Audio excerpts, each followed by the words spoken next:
प्यारे साथियों, इस वीडियो के माध्यम से हम लोग गुप्ता पीरियड इसको पढ़ेंगे।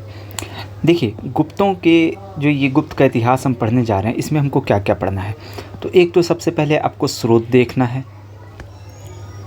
स्रोत के बाद आपको राजनीतिक व्यवस्था देखनी है, फिर आपको अर्थव्यवस्था देखनी है, फिर आपको समाज देखना है, फिर इस समय की कला और विज्ञान एवं प्रौद्योगिकी देखनी है। अगर हम स्रोत की बात करें तो इसमें हमको 3 प्रकार के स्रोत पढ़ने हैं: गैर धार्मिक स्रोत, धार्मिक स्रोत और विदेशी यात्रियों का विवरण।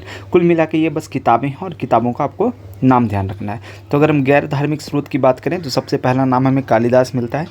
कालिदास की किताब कौन कौन सी है? तो एक आपको ध्यान रखना है अभिज्ञान शकुंतलम, दूसरा मालविका अग्निमित्र, तीसरा विक्रमी वर्षियम, चौथा रघुवंशम, पांचवा मेघदूतम और छठा ऋतु संहारम। तो ये आपको ध्यान रखना है, ये इनकी किताबों के नाम हैं। ये कालिदास से संबंधित किताबें हैं, आपको ये ध्यान रखनी है। इसके बाद एक राइटर हैं भास। भास के बारे में आप पहले से जानते हैं। इनकी किताब है स्वप्न दास वधता। इसके बाद आर्यभट्ट है। आर्यभट्ट की किताब है आर्यभट्टियम। फिर पाणिनि का अष्टाध्याय,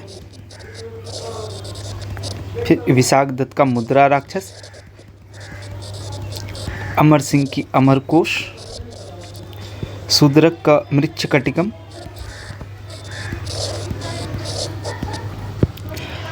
वात्सायन का कामसूत्र।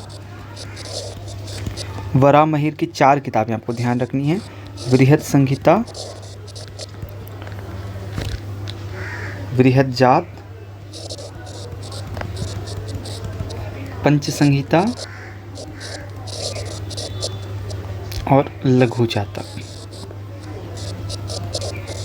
ये 4 किताबें आप ध्यान रखेंगे। फिर इसके बाद भारावी हैं। भारावी की किताब है किराता जुनिय। फिर भृतहरि हैं। भृतहरि की किताब है भृतहरि सूतक। और भवभूति की है उत्तर रामचरित। तो ये किताबें आपको गैर धार्मिक स्रोत में है, जो आपको ध्यान रखनी है।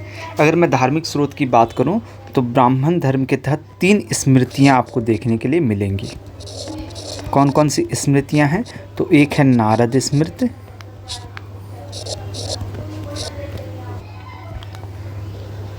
दूसरी है कात्यायन स्मृति और तीसरी है पराशर स्मृति। तो ये 3 स्मृति आपको ध्यान रखनी है।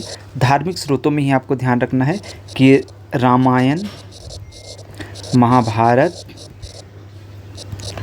और पुराण, इन सबों का अंतिम तौर पर संकलन इसी काल में हुआ।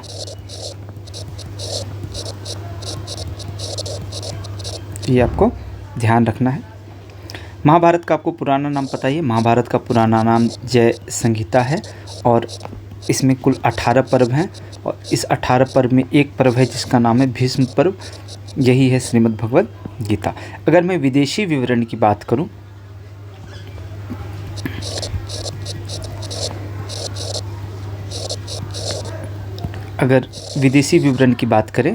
तो यहाँ पर आपको एक नाम ध्यान रखना है, फाहियान।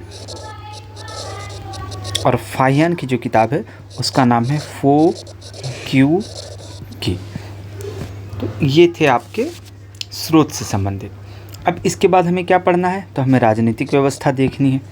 तो आइए ज़रा राजनीतिक व्यवस्था देख लेते हैं।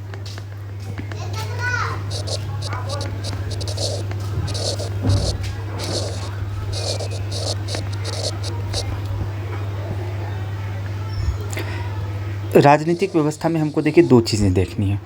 एक तो इस समय के शासक देखने हैं और दूसरा हमें इनका प्रशासन देखना है, यानी गुप्तों का प्रशासन कैसा था।